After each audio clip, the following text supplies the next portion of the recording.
Hello guys, मेरा नाम शिम। मेरा नाम है अनु। तो हजरत बीबी मरियम का वाक्य है, ठीक है। ये वाक्य शायद कुरान में भी आया था, ठीक है, लेकिन अब विजुअल से भी हम थोड़ा और बेहतर समझ पाएंगे। तो वीडियो स्टार्ट करते हैं। उस पाक खातून के पास अल्लाह का फरिश्ता आया और कहा, ए कुंवारी मरियम, अल्लाह तुझे एक नेक औलाद अता करना चाहता है। खातून ने कहा, ये कैसे मुमकिन है जबकि मुझे किसी मर्द ने छुआ तक नहीं। फरिश्ते ने कहा, ऐसा करना तेरे रब के लिए बहुत आसान है। वो नेक और पारसा खातून कौन थी जो क़यामत तक पाकदामनी की मिसाल बन गई? वो खातून जिसे अल्लाह ने अपने ज़माने के तमाम औरतों पर बरतरी अता फरमाई।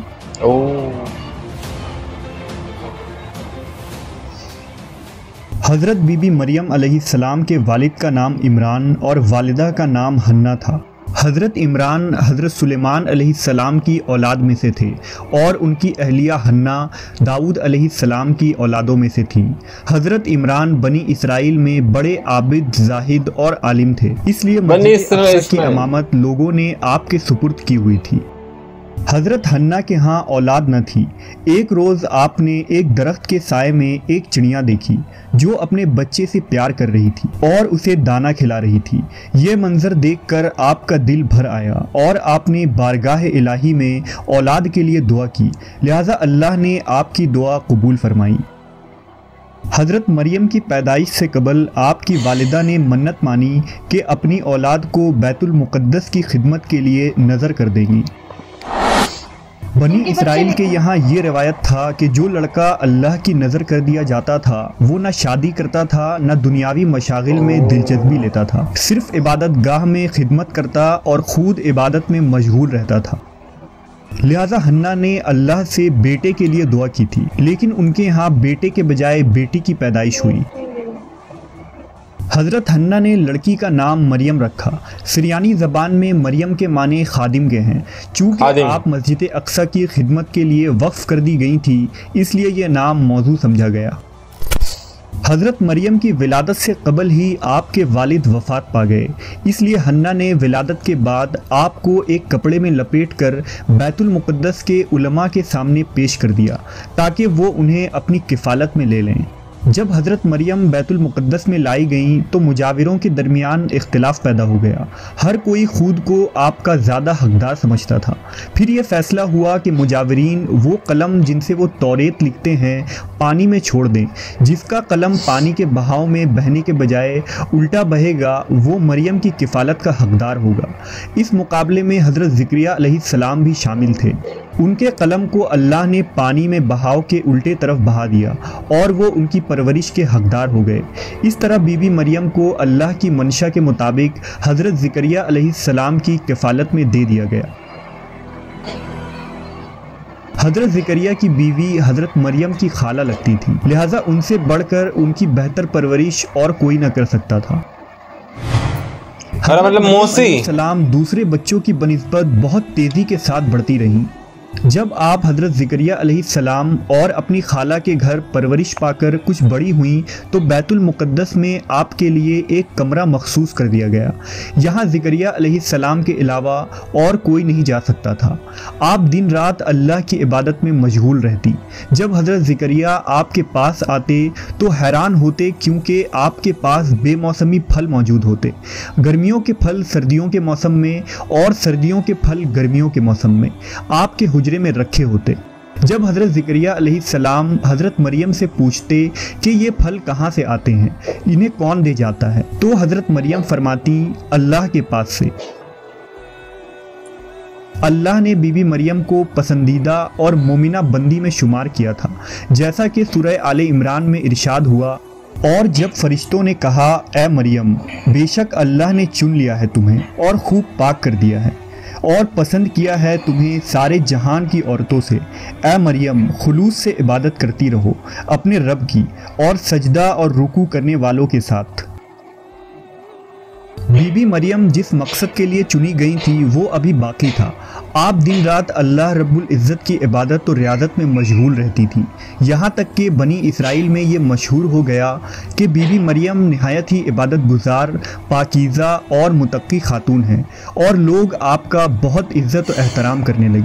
پھر وہ وقت آیا جب جبرائیل علیہ السلام حضرت مریم کے پاس تشریف لائے۔ بی بی مریم ایک غیر مرد کو اپنے حجرے میں دیکھ کر پریشان ہو گئیں۔ حضرت جبرائیل آپ کے پاس انسانی شکل میں تشریف لائے تھے۔ حضرت مریم آپ کو دیکھ کر بولی، اگر تو کوئی خدا ترس انسان ہے تو تجھ سے خدائے رحمان کی پناہ مانگتی ہوں۔ حضرت جبرائیل آپ کو تسلی دیتے ہوئے اور پیغام الہی سے باخبر کرتے ہوئے فرماتے ہیں، میں تو تیرے رب کا فرس داتا ہوں اور اس لیے بھیجا گیا ہوں کہ تجھے ایک پاکیزہ لڑکا دوں۔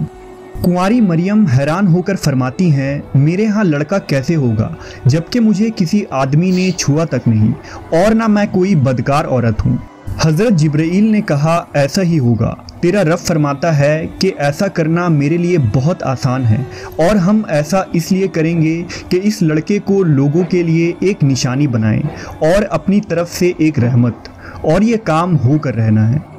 حضرت جبرائیل نے بی بی مریم کے گریبان میں پھونک مار دی، جس سے آپ کا حمل ٹھہر گیا۔ جب حضرت مریم حاملہ ہوئیں تو یہ خبر بنی اسرائیل میں عام ہو گئی کہ حضرت مریم حاملہ ہو گئی ہیں۔ اس پر بہت سے لوگوں نے زکریا علیہ السلام کے گھر آنا جانا بند کر دیا اور آپ پر الزام بہتان لگانے لگے۔ حضرت مریم بیت المقدس سے نکل گئیں اور دور ایک مقام پر جا کر ٹھہری۔ آپ اس مقام پر تنہا رہ رہی تھی کہ ایک دن آپ کو درد ذہ شروع ہو گیا۔ آپ نے ایک درخت کا سہارا لیا اور تنے کو پکڑ کر نیچے بیٹھ گئیں۔ آپ جس درخت کے پاس بیٹھی تھیں وہ ایک خشک درخت تھا۔ جب آپ اس درخت کو ہلاتیں تو معجزے سے وہ درخت سرسبز ہو کر پھل دیتا تھا۔ حضرت مریم درد سے بے چین تھیں، بدنامی کا خیال تھا۔ آخر گھبرا کر کہنے لگیں کہ کاش میں پہلے مر گئی ہوتی اور بھولی بسری ہو گئی ہوتی۔ اس مشکل وقت میں اللہ نے حضرت مریم کے قدموں کے قریب ایک نہر جاری کر دیا۔ نہر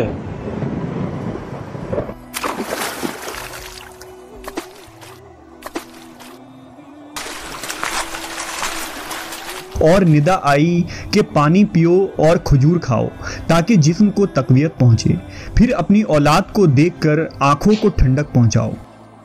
اسی عالم میں حضرت عیسیٰ علیہ السلام کی پیدائش ہو گئی۔ آپ اپنے بیٹے کو لے کر قوم کے پاس آئیں۔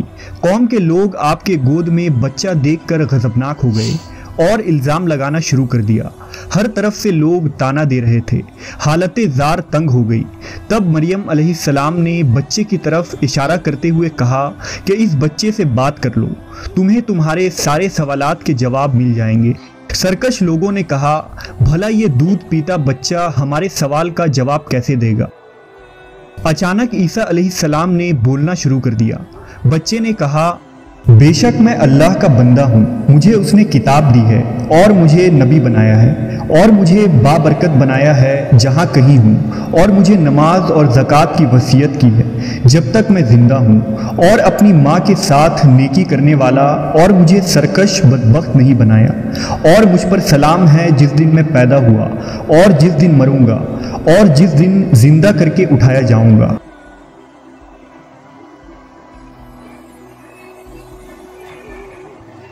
اس کے بعد حضرت مریم حضرت عیسیٰ علیہ السلام کو لے کر مصر چلی گئیں۔ جب حضرت عیسیٰ علیہ السلام کی عمر مبارک 13 سال ہوئی تو بیت المقدس واپس آ گئیں۔ روایتوں میں حضرت مریم علیہ السلام کی تاریخ وفات 35 عیسوی اور آپ کی عمر 51 سال لکھا گیا ہے۔ اسلام کے علاوہ کیتھولک اور آرتھوڈاکس عیسائی بھی حضرت مریم علیہ السلام کو نہایت ہی عقیدت و احترام کی نگاہ سے دیکھتے ہیں، اور آپ وہ واحد خاتون ہیں جن کا نام قرآن مجید میں درج ہے اور بائبل کے پرانے عہد نامے میں بھی موجود ہے۔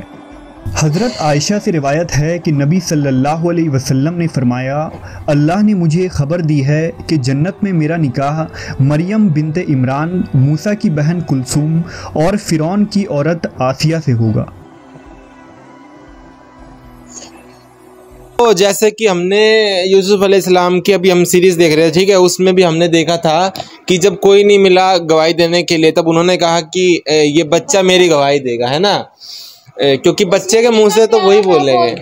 ہاں، تو وہاں پہ بھی بچے نے گواہی دی تھی، اور یہاں پہ بھی جو ہے مریم علیہ السلام ہے، ٹھیک ہے، ان کی گواہی بھی انہی کے بچے نے دی، ٹھیک ہے۔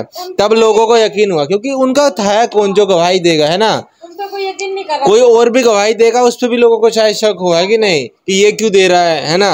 तो खुद उन्हीं के बच्चे ने, और वो शायद उसी समय पैदा हुआ ही बच्चा था, है ना, 1-2 दिन हुए होगा या उसी दिन का बच्चा होगा, उसी ने गवाही दी, तो लोगों को फिर बिलीव हुआ। तो आज पहली बार हमने इनकी स्टोरी सुनी, कुरान में थोड़ी बहुत हमने देखी थी स्टोरी, ठीक है, तो अब समझ में आ गई। अब ठीक है, तो कोई पूछे भी ले तो हम बता सकते हैं वाक्य, ठीक है। तो मिलते हैं नेक्स्ट वीडियो में। अगर आपको वीडियो अच्छी लगी हो तो लाइक करना, सब्सक्राइब करना, ठीक है। बाय।